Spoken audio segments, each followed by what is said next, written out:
You're not our family. Go home now. On our way to a camping trip with my husband Joseph and his parents, we stopped at a rest area off the highway. As I stepped out of the RV, Joseph abruptly hurled those hurtful words at me. What? I exclaimed, bewildered. This wasn't the Joseph I knew, the caring husband. The shock on my face seemed to amuse him and his parents as they exchanged smirks, and Joseph started to drive the RV away. This couldn't be real. They wouldn't leave me stranded in the middle of nowhere. Frantically, I dialed my phone, only to be met with a stunning rebuke from my mother-in-law. Did you honestly believe you were coming with us? How audacious of you. Don't bother calling again. I was looking forward to this trip. But we're on a one-way highway. You can't just turn back. And besides, you're not family. You're just my daughter-in-law. Know your place. We're going to enjoy ourselves without you. The call ended abruptly, leaving me staring at my phone in disbelief as the RV disappeared into the distance. The words "you're not family" pierced me to the core, aching with intensity. It was all so cruel. They had me prepare everything, only to leave me behind. Overwhelmed with bitterness and heartache, I had no option but to call a taxi and return home, feeling utterly helpless. Allison, a 31-year-old woman, had been married to her husband Joseph for 2 years. Despite her initial hesitation to live with his parents, Joseph bought a house for them, a short distance away from his parents' place. While it was a relief not to live under the same roof, Allison still faced challenges. Joseph's parents, the free-spirited, often imposed tasks on her, like sudden shopping trips or cleaning their kitchen. Despite feeling harassed at times, Joseph always apologized for his parents' behavior, urging her to endure. His parents were particular about appearances, treating Allison well in front of others. She felt pressured not to speak ill of them, fearing she'd be seen as the villain.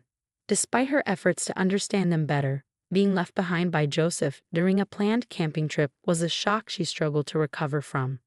The idea of camping arose during a visit to his parents, where Allison stumbled upon a lantern in the storage room. Curious, she asked about it, sparking a conversation about camping. Excited by Allison's mention of her father's camping enthusiasm and RV ownership, Joseph suggested they go on a family camping trip. With newfound excitement, he urged Allison to rent an RV for their upcoming adventure. My father cherishes his RV and takes care of it whenever he has free time. I'm not sure if he would lend it to us. Now it's your job to convince him. You better beg him to lend it to us, got it? Joseph urged when I hesitated at the sudden request. It's our first time camping and we don't know what we need, so it would be safer to borrow your dad's RV. Besides, I want to please my parents with a fun camping trip. Please, Allison. His plea left me little choice but to agree. I rushed to my father's place and explained the situation. To my surprise, he readily agreed. Really? Is it okay? I asked in disbelief. Of course. I thought you would refuse because you always polish and take care of it in your spare time. If it's for you, Allison, I'm happy to lend it, and I'm touched by your desire to please Joseph's parents. So take this whole set of camping gear so you can enjoy your first camping trip. If you're a beginner, this and this would be good, my father said, selecting easy-to-use equipment for beginners while explaining various things. I was thrilled to see how much my father cared for me, and it warmed my heart deeply. Perhaps this camping trip could serve as a bridge to bring me closer to my in-laws. All right, I'll work hard to prepare, I assured my father gratefully. I went ahead and reserved a campground equipped with power facilities, along with a nearby hot spring for added relaxation. When I shared the news with my husband and in-laws, they were overjoyed. We're so lucky to have you, Allison. I'm so excited. I can't wait. I'm glad you're happy, Joseph exclaimed, his enthusiasm infectious. On the day of our trip, I climbed into the RV driven by Joseph, brimming with excitement. As we hit the highway, heading towards the campground, my anticipation soared. But soon enough, my mother-in-law's demanding nature resurfaced. Joseph, I'm thirsty. Can we stop at the interchange on our way? She requested. Mom, I brought some drinks. You can pick one from here, Joseph replied, trying to accommodate her needs. None of them really appeal to me. As my daughter-in-law, you should know my tastes, my mother-in-law remarked, her tone dripping with disappointment. I'm sorry, I stammered, feeling the weight of her words. Stepping out of the car at the interchange to buy her the requested Dieter pepper, I was blindsided by my husband's sudden coldness. Allison, you're not a part of our family, so go home now, he uttered, his tone devoid of warmth or understanding. Excuse me? What suddenly got into you? I gasped, unable to comprehend his words.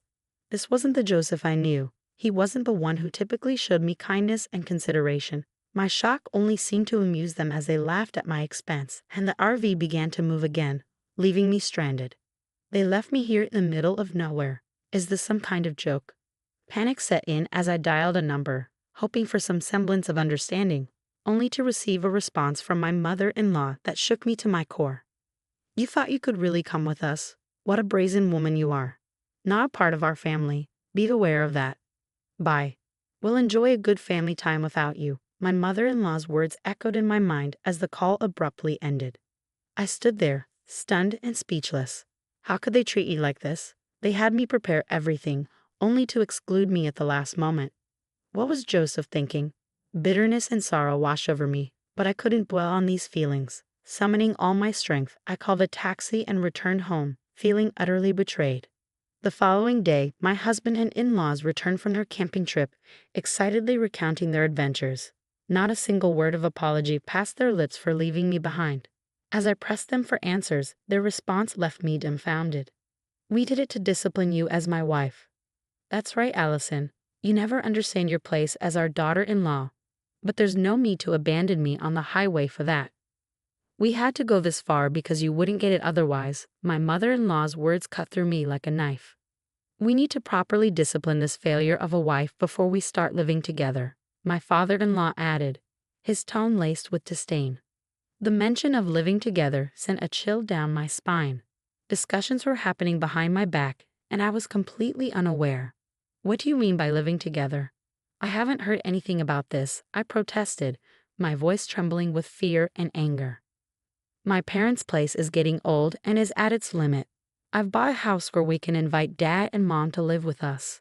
From next year, we'll be living together, so I'm going to be stricter with you. Be prepared, Joseph declared, his words hitting me like a ton of bricks. Was this his true intention all along? Deciding such a major thing without consulting me at all. I was stunned, feeling utterly betrayed. My anger was overshadowed by a sense of powerlessness as I realized my voice meant nothing to them.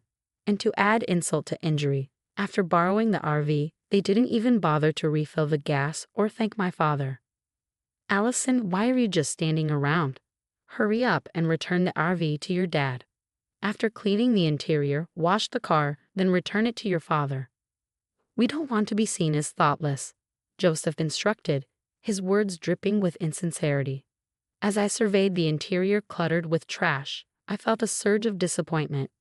Not only had they ignored me, but they had also disrespected my father's kindness. It was unforgivable. After meticulously cleaning and washing the RV and filling up the gas tank, I returned it to my father. Upon seeing me, he greeted me with a warm smile. How was it? Did you enjoy the trip?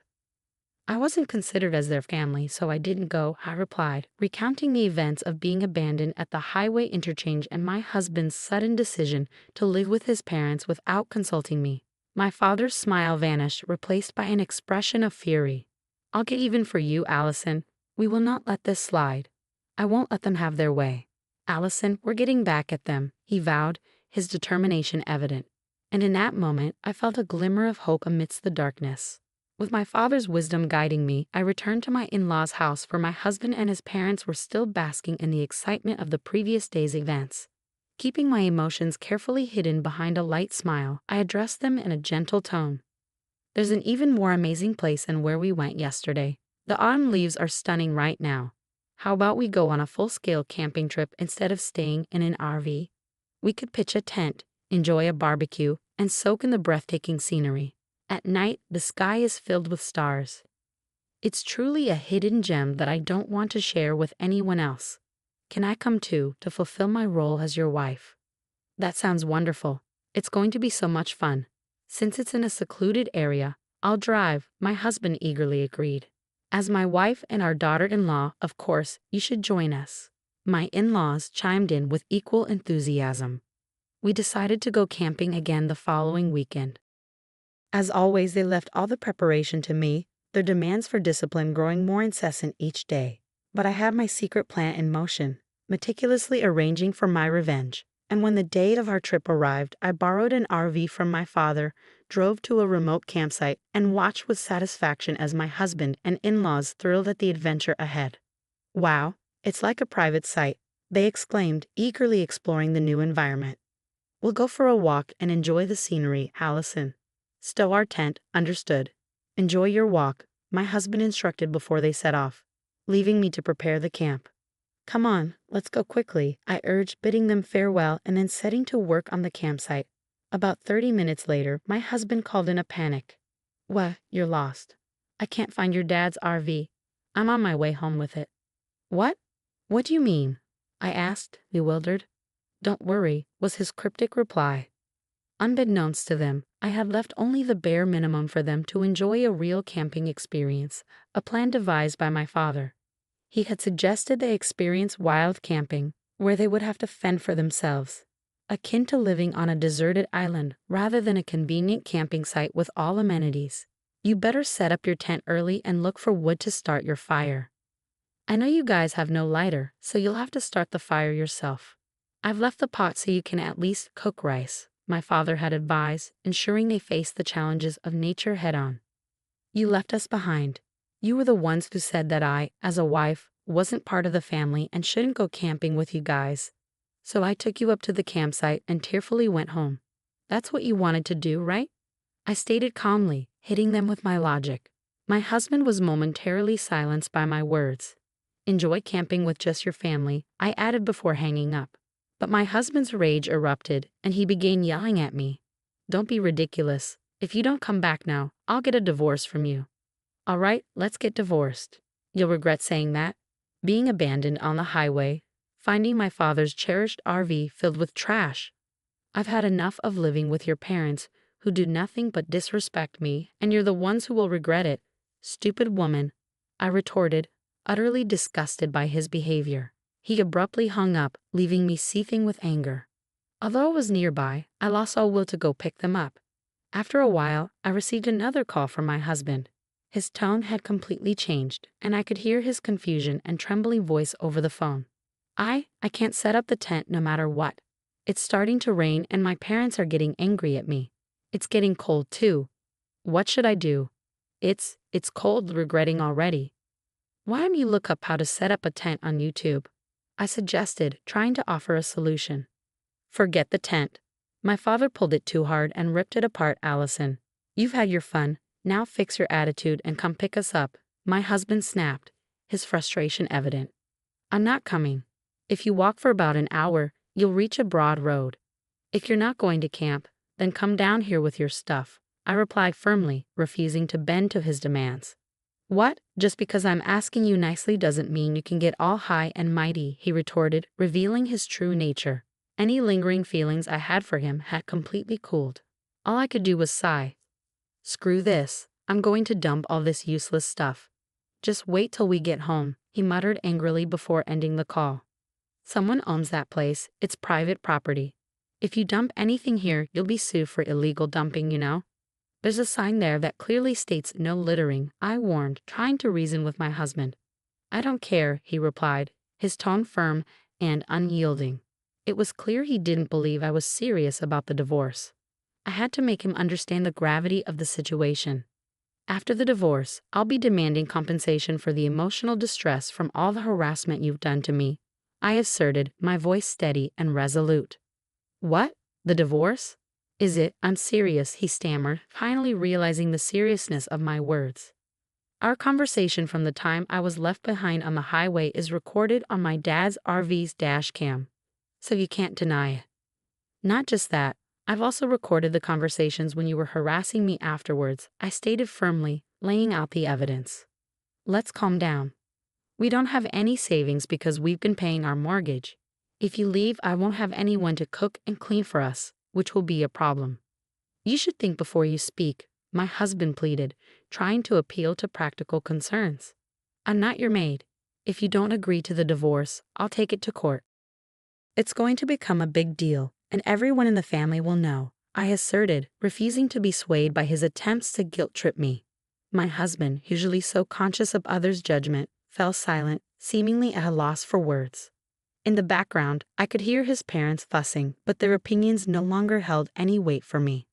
After that, my husband attempted to say something with a preface of but then the call abruptly cut off.